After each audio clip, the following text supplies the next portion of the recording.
વિદ્યાર્થી મિત્રો, મારી યુટ્યુબ ચેનલમાં તમારું હાર્દિક સ્વાગત છે.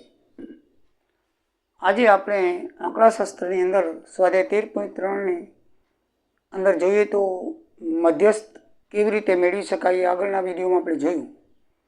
મિત્રો, અવલોકનો વર્ગીકૃત ને અવર્ગીકૃત હોય છે એ મેં તમને અગાઉ સમજાવેલું છે.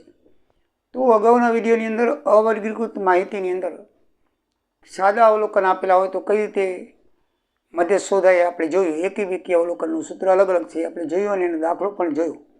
પણ મિત્રો, માનો કે સાદો કોઠો આપ્યો આવી રીતે, કારણ કે અવર્ગીકૃતમાં બે પ્રકાર હોય છે, એક સિમ્પલ અવલોકન અને એક સાદો કોઠો. સાદો કોઠો એટલે એમાં વર્ગ ન હોય, આવી રીતે વર્ગ ન હોય, અને સાદો કોઠો કહેવાય ને આ વર્ગવાળો કોઠો કહેવાય. એટલે સાદો કોઠો છે ને એ અવર્ગીકૃતમાં આવે અને આ કોઠો એ વર્ગીકૃત, કારણ કે દરેક વર્ગ પાડેલા છે. માનો કે ભાઈ 1 થી 10 ગુણની અંદર 5 વિદ્યાર્થી છે, એમ વર્ગ પાડીને કેટેગરી પાડી છે કે 10 થી 20 ગુણ 3 વિદ્યાર્થી આવ્યા છે. એટલે આ વર્ગીકૃત કરેલું છે ને આ અવર્ગીકૃત છે. આ કેવું કહેવાય? અવર્ગીકૃત. એટલે એમાં વર્ગ નથી. એ માહિતી અવર્ગીકૃત. સાદા અવલોકન ને સાદો કોઠો એને અવર્ગીકૃત માહિતી કહેવાય, આપણે જોઈ ગયા. અને વર્ગવાળો કોઠો એને વર્ગીકૃત માહિતી કહેવાય.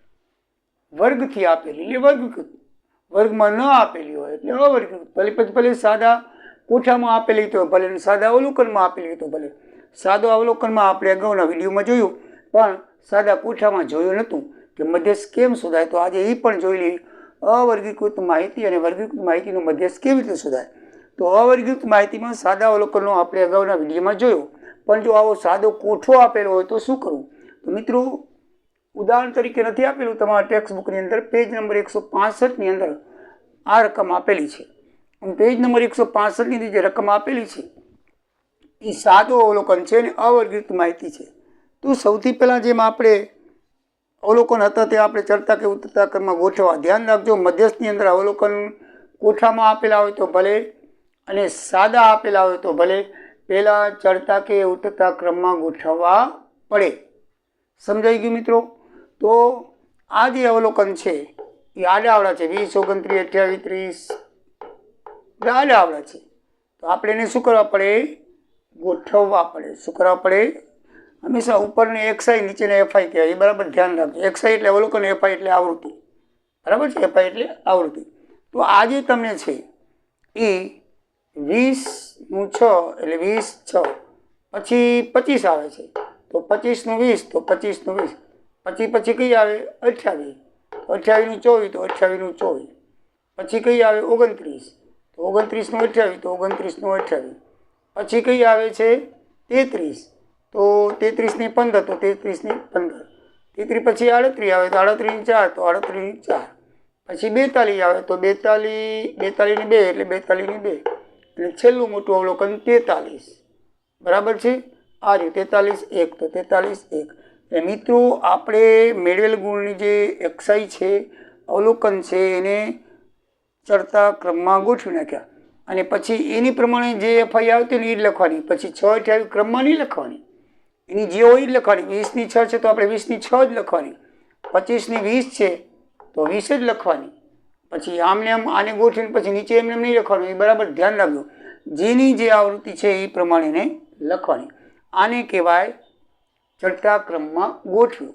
ઉપરની માહિતી પરથી મધ્યસ્થ મેળવવાનો છે. તો જવાબમાં આપેલ માહિતીને ચડતા ક્રમમાં ગોઠવતા, તો આપેલી માહિતી છે એને આપણે ચડતા ક્રમમાં ગોઠવી નાખી. હવે ધ્યાન રાખજો કે એની CF શોધવી પડે. શું કરવું પડે? આમાં CF શોધવી પડે. આમાં એકી બેકીનું સૂત્ર લાગુ પડતું નથી, બરાબર છે?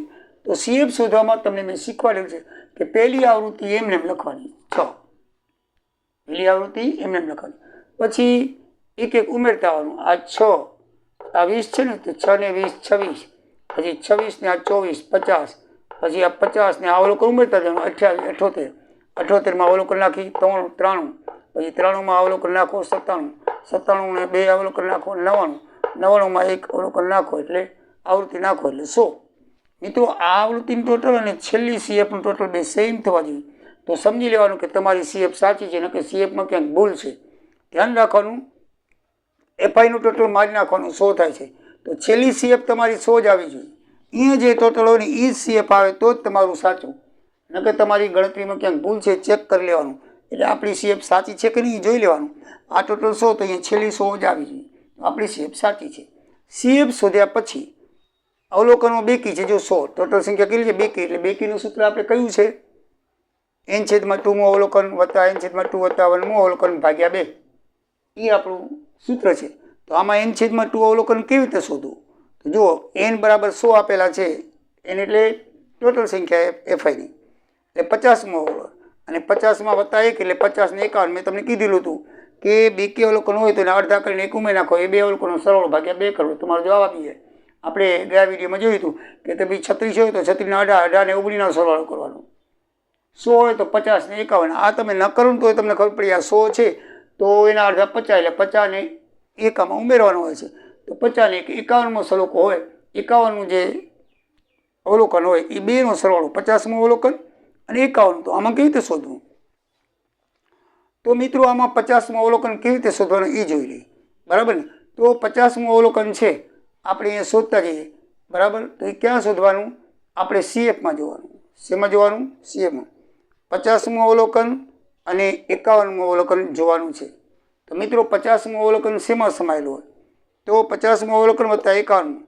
તો ઉપરના કોષ્ટકમાં 50 વાળું અવલોકન 28 છે. તમે જુઓ, આ 50 અહીંયાથી જોવાનું ઉપરથી. 6માં 50 ના આવે, 26માં 50 ના આવે, 50માં 50 આવે, તો 50નું અવલોકન 28 થયું. XI 28 થયું. તો 51માં કયું છે? તો 51 આમાં સમાયેલું, 78માં. કેમાં સમાયેલું હોય? 78માં. એટલે એનું છે XI 29. કઈ છે? 29. 28 ને 29નો સરવાળો કરો. 28 29 ભાગ્યા 2 સૂત્રના 57 ભાગ્યા 2 એટલે 28.5 જવાબ આવે. તો મિત્રો સાદા કોઠાની અંદર આ રીતે મધ્ય શોધવાનો આવે છે. ધ્યાન રાખજો, પરીક્ષામાં ઉદાહરણમાં ચોપડીમાં આપેલું છે, આવી શકે છે. ભલે ચોપડીમાં ના હોય, સ્વાધ્યાય ના હોય, SSC બોર્ડની અંદર મિત્રો તમે ઉદાહરણ દાખલા ખાસ કરજો, એટલે હું કરાવું છું. એ લોકો ઘણી વખત શું છે, સ્વાધ્યાયમાં ઉદાહરણમાં આપેલા હોય, ઉદાહરણમાં આપેલા છે, સ્વાધ્યાયમાં નહીં આપેલા હોય. એટલે આપણે વર્ગની અંદર કદાચ ન પણ ચલાવે, સારા શિક્ષક હોય તો ચલાવે, ટ્યુશનમાં પણ ચલાવે, પણ ઘણી વખત શું છે, ઉદાહરણને ઇગ્નોર કરવામાં આવે છે. ઉદાહરણ તો ખાસ છે. એ ઉદાહરણની અંદર તમે લગભગ દાખલાઓ તમે જોજો પેપરમાં ઉદાહરણમાંથી પૂછાય છે. એટલે ઉદાહરણ પહેલાં કરવા. સ્વાધ્યાયના તો તમે ગાઈડમાં જોઈને પણ લખી શકો છો, પણ ઉદાહરણમાં એવી જ રીતો ગણેલી હોય છે કે આપણને સમજણમાં ના આવે, ગણેલું હોય પણ સમજણ ના આવે. આ તમે જોશો 3 કોઠા બનાવેલા હશે, બરાબર? નથી વધારે નથી ઓછા, પણ પરીક્ષામાં એવડું બધું લાંબુ કરવાનું નથી હોતું આપણે, બરાબર? એટલે બરાબર સમજી લો કે ભાઈ તમને જે અવલોકન આપેલા છે એને પહેલાં ચડતા ક્રમમાં ગોઠવી નાખો, એ જ પ્રમાણે તમે એની વિદ્યાર્થીની સંખ્યા ગોઠવી નાખો. પછી સંચય આવૃત્તિ શોધી લો. CF એટલે સંચય આવૃત્તિ, બરાબર? એ મેં સંચય આવૃત્તિ ગુજરાતીમાં નથી લખ્યું, પણ CF એટલે સંચય આવૃત્તિ થાય. સંચય આવૃત્તિ શોધ્યા પછી તમને ખબર છે કે પહેલું અવલોકન એમને પછીનું અવલોકન સરવાળામાં ઉમેરતા હોય એટલે ઠેઠ સુધી આવી જાય. ઠેઠ સુધી જે આવે છેલ્લી CF એના ટોટલ બરાબર હોય, એ તમને ખબર પડી ગઈ કે આપણી CF સાચી છે. પછી બેકી હોય તો બેકીનું અને એકી હોય તો એકનું સૂત્ર લગાડી તમારે આગળ જેમ કર્યું તો એ રીતે કરવાનું હોય છે. આમાં અવલોકન CFમાંથી શોધવાનું હોય છે. આમાં અવલોકન આપણે ચોથા નંબરનું કે 5મા નંબરનું આવતું 2નો સરવાળો કરી નાખતા. આમાં એમ નથી, આમાં તમારે CF શોધવી પડે. શું કરવું પડે? CF. અને CFમાં એ અવલોકન 50મું અવલોકન કઈ CFમાં સમાયેલું છે એની સામેની જે XI હોય, 51માં કેમાં સમાયેલું છે એની સામેની જે XI હોય તે અહીંયા લેવાનું. એ 28 ને 29 એમાં સમાયેલું છે. એટલે 28 ને 29નો સરવાળો કરી ભાગ્યા 2 કરો. મિત્રો 57 ભાગ્યા 2 એટલે 28.5 તમારો જવાબ આવે. લાગે છે સમજણ પડી ગઈ હશે? ન સમજણ પડે તો કહેજો. એટલે આપણે અવર્ગીકૃત માહિતીની અંદર બંને પ્રકાર જોયા. સાદા અવલોકન હોય તો એકી-બીકીના સૂત્ર પ્રમાણે થાય, અને સાદો કોઠો હોય તો પણ એકી-બીકીના સૂત્ર પ્રમાણે થાય. પણ ફરક એટલો કે આમાં સીધા અવલોકનમાં આપણે નંબર લઈ લઈએ ચોથો 5મું. આમાં નંબર લેવા માટે તમારે CF જોવી પડે. શું જોવું પડે? CF. બસ આટલો ફરક છે. તો મિત્રો હવે તમને બરાબર ખબર પડી ગઈ છે. હવે વર્ગીકૃત માહિતીનો મધ્યસ્થ જોઈએ. વર્ગીકૃત એટલે આ રીતે વર્ગમાં આપેલું હોય, એકદમ સિમ્પલ છે, બરાબર? તો આ પણ પાના નંબર 166 ઉપર રકમ આપેલી છે તમારા ટેક્સ્ટ બુકની અંદર, જોઈ લેજો, બરાબર છે? ઉદાહરણ તરીકે નથી આપ્યું, પણ તમને સમજાવેલ છે એટલે કદાચ પરીક્ષામાં પૂછી શકે, એટલા માટે હું તમને આ સમજાવું છું. બસ દાખલા આ રીતે જ ગણેલા હશે બધાએ, બરાબર છે? તો 0 10 5 આમાં મિત્રો કાંઈ ઉતરતા ક્રમમાં કે ચડતા ક્રમમાં ગોઠવવાનું હોતું નથી, બરાબર? સાદા અવર્ગીકૃત માહિતીમાં ગોઠવવાનું હોય છે. વર્ગીકૃત માહિતીમાં તો વર્ગ કરેલા હોય છે, ગોઠવવાનો કોઈ સવાલ નથી. એટલે આ જે બ્લુ કલરની છે ને એ રકમ છે, બ્લુ કલર લખેલી એ રકમ છે, એટલે અલગ મેં રકમ દર્શાવી નથી. અહીંયા પણ આટલી જે રકમ છે પહેલાં બે ખાના છે દાખલાની રકમ છે, બાકી અહીંયાથી આપણે ગણવાનું છે. એવી રીતે આમાં પણ આ બે બ્લુ કલરના છે એ દાખલાની રકમ છે અને CFથી આપણે ગણવાનું છે. તો આ દાખલાની રકમ આ પ્રમાણે છે, બરાબર. 0 થી 10 5, 10 થી 20 3, 20 થી 30 4, 30 થી 40 3, એ રીતે બધે સામે FI આપેલી છે, અહીંયા વર્ગ આપેલો છે. હવે CFની તો કેમ શોધાય ખબર છે, 5. આની જેમ પછી મેં સરવાળો નથી કર્યો, બરાબર. એ તમને ખબર પડે એટલા માટે આમાં સીધા 5, 5 ને 3 8, 8 ને 4 12, 12 ને 3 15, 15 ને 3 18, 18 ને 4 22, 22 ને 7 29, 29 ને 9 38, 38 ને 7 45, 45 ને 8 53. આનું ટોટલ મારો 53. તો આપણું 53 આવી ગયું. આપણી CF સાચી છે, આપણી CF સાચી છે. તો CF સાચી હોય તો મિત્રો વર્ગીકૃત માટે જેમ આપણે બહુલકમાં જોઈએ એવું જ સૂત્ર, એવા પ્રકારનું સૂત્ર આમાં છે, એ આપણે એ જ પ્રકારનું જોઈ લઈએ. તો એમાં આ સૂત્ર છે, m બરાબર L plus n/2 minus CF upon F, પછી કૌંસ પૂરો ગુણ્યા H. જો ત્યાં L એટલે મધ્યસ્થ વર્ગની અધસીમા. જેમ બહુલક વર્ગ મોટામાં મોટી FI હોય એમ કહે, એમાં આમાં પણ એમ જ છે. મધ્યસ્થ વર્ગ કયો કહેવાય, તો આની અંદર મધ્યસ્થ વર્ગ એટલે કે દાખલાની અંદર જે n આપેલી હોય, આ n છે 53, એને 2 વડે ભાગવાના. મધ્યસ્થ વર્ગ શોધવો હોય તો કેવી રીતે શોધાય, તો દાખલામાં પ્રથમ n/2 અવલોકન તમારે શોધવું પડે. n/2 એના ઉપરથી મધ્યસ્થ વર્ગ તમને મળે. હવે n આપેલી છે 53, આ ટોટલ કુલ કરો ને એટલે n કહેવાય. એને ભાગ્યા 2 કરો n/2 અવલોકન, તો 53 ના અડધા 26.5 થાય. હવે જોઈ લેવાનું 26.5 આમાં ક્યાં સમાયેલા છે મિત્રો, 29માં સમાયેલા હોય. એટલે 26.5 થી મોટી રકમ જોઈ લેવાની, નીચેથી ની ઉપરથી જોવાનું, બરાબર.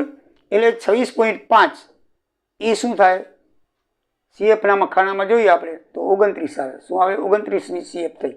તો 29 CF સામો, જેમ આમાં મોટું અવલોકન બહુલકમાં હતું એની સામેનો વર્ગ, એમાં આમાં પણ મોટી CF, જે n/2 કરતા જે જવાબ આવે એ કઈ CFમાં સમાયેલો છે, એ CFની સામેનો વર્ગ એટલે મધ્યસ્થ વર્ગ કહેવાય. શું કહેવાય, મધ્યસ્થ વર્ગ કહેવાય. આ મધ્યસ્થ વર્ગ તો 60 70, એની અધસીમા L કહેવાય. ઓમાં અધસીમા L કહેવાતી બહુલકમાં, આમાં પણ ઈ છે, અધસીમા L કહેવાય. એટલે L બરાબર 60. L બરાબર કેટલા આવે, 60. વિચાર કરજો મિત્રો, સૌથી પહેલા દાખલો ગણતા પહેલા n/2 કરો, આનું ટોટલ મારી નાખવાનું, અને મારવું જ પડે. આપણે બે ચેક કરવું પડે, આપણે CF બનાવી સાચી ખોટી, આ બે સેમ આવે એટલે મારી નાખ્યું. હવે એના n/2 એટલે અહીંયા જે આવે એના અડધા કરો. એ અડધા CFમાં ઉપરથી જુઓ ક્યાં સમાયેલા છે, 26.5 29માં સમાયેલા છે. તો 29 સામેનો જે વર્ગ હોય, 29 સામેનો જે વર્ગ હોય એ વર્ગની અધસીમા એટલે L. L શોધતા આવડી ગઈ. અને n/2 એટલે n ના ભાગ્યા 2, એ આપણે હમણાં કર્યા 26.5. CF એટલે આ જે તમે વર્ગ શોધ્યો એની ઉપરમાં કેમ F0 F1 F2 આવતું, એમાં આજે તમે શોધ્યું 29ની CF, બરાબર છે. એ CFની ઉપરનાને શું કહેવાય, CF કહેવાય. એને શું કહેવાય, એટલે કે જે મધ્યસ્થ વર્ગ આવ્યો ને ઉપરના વર્ગની આવૃત્તિ, આ મધ્યસ્થ વર્ગ આવ્યો એના ઉપરનો વર્ગ આવે એની આવૃત્તિ લેવાની. મધ્યસ્થ વર્ગના ઉપરના વર્ગની CF એટલે આપણે યાદ રાખવું હોય કે જે મધ્યસ્થ વર્ગ આવ્યો એના ઉપરનું લેવાનું. જેમ F0 લેતા હતા એમાં ઉપર લઈ લેવાનું CF. એટલે CF બરાબર 22. તો CF બરાબર કેટલા આવશે, 22. અને F કેને કહેવાય, તો જે મધ્યસ્થ વર્ગ જે આવૃત્તિમાં સમાયેલો છે, n/2 જે સમાયેલો છે એની સામેની F, આની નીચેવાળુંમાં તો એમની એની સામેની FI એટલે એને F કહેવાય. 7 આવશે. શું આવશે, 7. અને H એટલે 0 થી 10, 10 થી 20 એટલે 10, એટલે H બરાબર 10. સમજી લો મિત્રો, n/2 એ જે આવે એ કઈ CFમાં સમાયેલું છે એ જોઈ લેવાનું. તો 29ની CFમાં સમાયેલું છે, તો 29 CF છે એની સામેના વર્ગની અધસીમા એટલે L. એના ઉપરના વર્ગ ઉપરની CF એને કહેવાય CF, એની ઉપરની CF, આ બધી CF છે, એની ઉપરની CF એને દાખલામાં CF તરીકે લેવામાં આવશે. અને 29 છે એની સામેની F એટલે કે FI એને F તરીકે ઓળખવામાં આવશે 7. અને H એટલે વર્ગ વચ્ચેની લંબાઈ. મિત્રો આ સૂત્રની અંદર આપણે આ કિંમત મૂકી દઈએ તો L બરાબર 60, હવે n/2 ડાયરેક્ટ આપણે શોધેલું છે 26.5 એટલે મૂકી દઈએ 26.5 ઓછા CF એટલે ઓછા 22 છેદમાં F એટલે 7 ગુણ્યા 10 તો મિત્રો 60 અને 26.5 માંથી 22 જાય એટલે 4.5 7 ગુણ્યા 10 હવે આમાં 4.5 કાઢી નાખો તો નીચે 10 વડે ગુણવા પડે એટલે 1 મીંડું ચડાવી દો એટલે 45 70 થઈ જાય અને ગુણ્યા 10 મીંડે મીંડું ઉડાડી દો એટલે 45 7 થાય 45 7 45 ભાગ્યા 7 કરો એટલે 6.4 હજી આગળ આવે પણ પોઈન્ટ પછી 1 કે 2 આંકડા લેવાના છે. તમે 2 આંકડા લેવો તો જ આંકડો ખોટો ન પડે. હજી તમે 2 માંથી મીંડું ચડાવી 7 દો 14 લ્યો અને 42 કરો તોય કોઈ વાંધો આવતો નથી. પણ 42 લ્યો તો એ એક આંકડો ઉડાડવો હોય તો 2 થી ઓછો તો અમે કાઢી નાખવો પડે. બરાબર ને? કે કારણ કે કોઈ પણ તમે બીજો આંકડો ઉડાડો તો આગળનો આંકડો જોઈ જે આંકડો ઉડાડો છે 5 થી વધારે કે 5 થી ઓછો તો કાઢી નાખો, વધારે તો ઉમેરવો પડે. પણ આપણે અહીંયા 6.4 જવાબમાં લીધેલા છે, ત્યાં આપેલા છે એટલે આપણે 6.4 લીધા. કદાચ પરીક્ષામાં તો આપણને જવાબની ખબર ન પડે. ઇનકેસ તમે 2 આંકડા સુધી લઈ લો તો એ તમારો જવાબ સાચો પડે, ખોટો નહીં પડે ક્યારે પણ. એટલે એક્ઝેક્ટલી જવાબને આવા અપૂર્ણાંક હોય પોઈન્ટવાળા અધૂરા આવતી હોય પુનરાવૃત્તિ તો એમાં તમે ફિક્સ જવાબની આશા નહીં રાખતા, એ બધા આશરે જ હોય. બરાબર છે? અને પરીક્ષામાં એકદમ 100% સાચો પડશે, ધ્યાનમાં રાખવાનું. અહીંયા 6.4 છે તો 45 ભાગ્યા 7 એટલે 6.4 લીધા, 60 ને 66.4 તમારો જવાબ આવે. મિત્રો, વર્ગીકૃત અને અવર્ગીકૃતમાં કેવી રીતે એમ શોધાય એ તમે શીખી ગયા. હવે તમને કોઈ પણ દાખલો આવે તમને આવડે તો નેક્સ્ટ વિડીયોની અંદર આપણે સ્વાધ્યાયના દાખલા, ઉદાહરણ દાખલા કરશું. મારો વિડીયો લાઈક કરજો, સબસ્ક્રાઈબ કરજો, તમારા મિત્રોને ફોરવર્ડ કરજો. જય શ્રી કૃષ્ણ, જય સિયારામ.